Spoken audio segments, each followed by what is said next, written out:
sotto il sole, di riccione, quasi quasi mi pento. E non ci penso più, e non ci penso più. Faccio schiaffi. E bentornati al Festival Italiano di Gianni Lombardi questa domenica che guardiamo Lazio, poi il studio, College Street, benvenuti di nuovo. Adesso ho il piacere, I have the pleasure of introducing a wonderful young lady who Chin is going to be working with in the future. Her name is Candice Coghlan, Education and Outreach Coordinator for Center for Living Organ Donation at UHN. Hi Candice, how are you? Hi, Grace. I'm doing great. Thank you so much for having me today. So today you're here to talk to us about the Living Donation Week. But before we get to that, which Chin will be launching a campaign alongside you guys, I'd like you to tell our viewers a bit about your own personal experience with the organization and what you have gone through personally. Absolutely. So with the organization, I am the Education and Outreach Coordinator for the Center for Living Organ Donation at UHN's Ajmer Transplant Center. And it has been rated globally one of the best hospitals in the world. We do incredible, innovative work there. And some of the work that is being done, of course, is with living donation.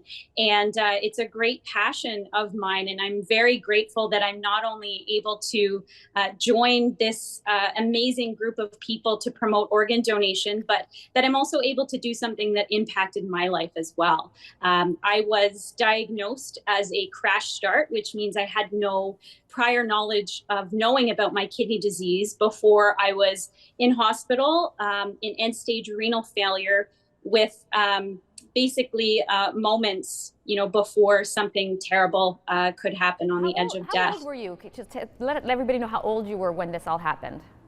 Yeah, so this was back in 2008. So I was just 24 years old when this happened. And, we thought I just had a bad flu and that I had been losing weight, but my kidneys had been failing for several years and it just wasn't caught.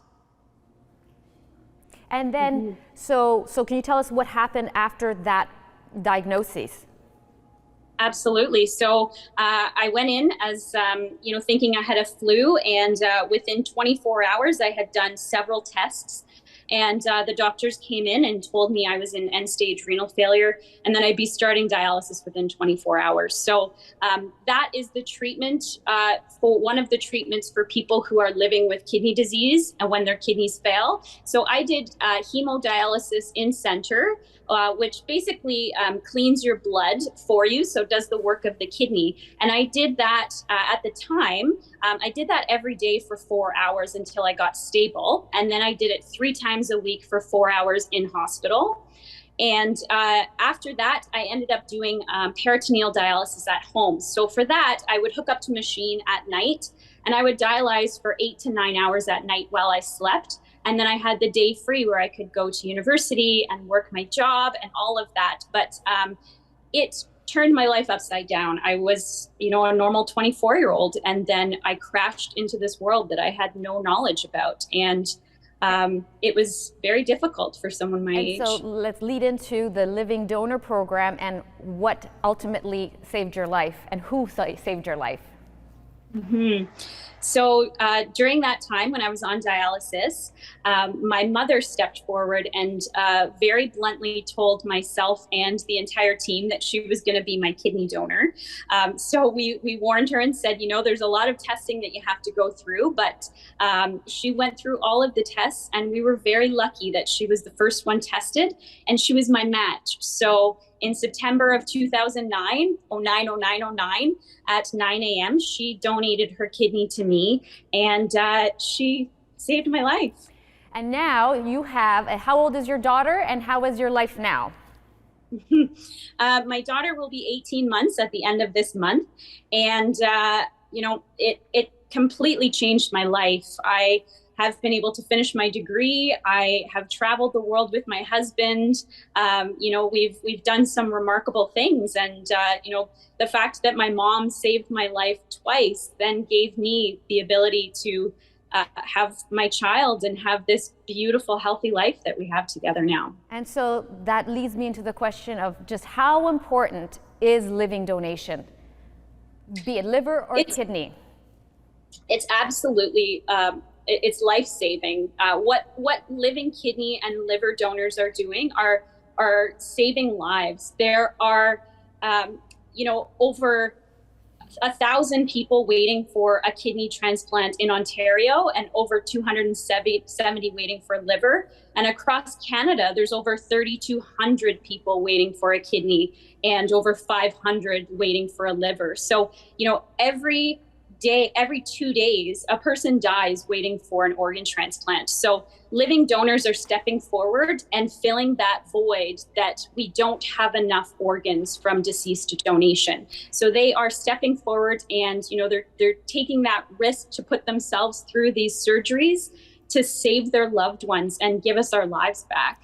Now, in previous discussions with you, Candice, we were talking about what is people's hesitancy? Like, for example, you're a young woman, you did not live a lifestyle, or what is the myths surrounding people who need liver or kidney donations? Absolutely. So, a lot of people think that, maybe people who are on dialysis are older and, they have spent their entire lives with potentially healthy kidneys, and then they've just slowly gone away, or that they've maybe abused their body in some way. But there are all types of kidney disease and liver disease that affect all different populations, all different ages. And so it's a very diverse group of people who are impacted. And it's not just people who may be stereotyped into that group that people may have thought. So, it's everybody. It is children. It is, people my age in their 20s. It's your moms, your grandmothers, your dads, your brothers. So Living Donation Week, September 11th to 17th, 2022. As I said, CHIN will be promoting awareness of this campaign, and you'll be on, several of our people working with us will be on the show and on radio. And if you just want to describe what that campaign will be like and where people can go to get more information. Absolutely. So the campaign is called Great Actions Leave a Mark, and it's all about the scar. So we are showcasing living donor scars and recipient scars, and really, raising awareness to improve access and equity to living organ donation. We want to celebrate living donors and the recipients and their caregivers, and then really give hope to all of those people out there who are currently waiting for a transplant. And the website is, Candice, do you remember that one? Yes, the website right now is not up, so they can go to livingdonationweek.ca to learn more about organ donation, and our greatactionsleaveamark.ca will be up shortly. Candice, I want to thank you for working on this and also for sharing your personal story, and we're so happy to be part of this. CHIN is looking forward both radio and television wise, and we just want to thank you for all the work you're doing, and again, very happy for you. Thank you so much, and thank you so much for partnering with us and allowing me to share my story today. We're very grateful to be partnering with you. Thank you. And that's Candice Coghlan, Education and Outreach Coordinator for Center for Living Organ Donation at UHN. And you know what? The line of great actions leave a great mark. And I'll leave you with that, our viewers. And so please check out the website. E adesso un po' di pubblicità.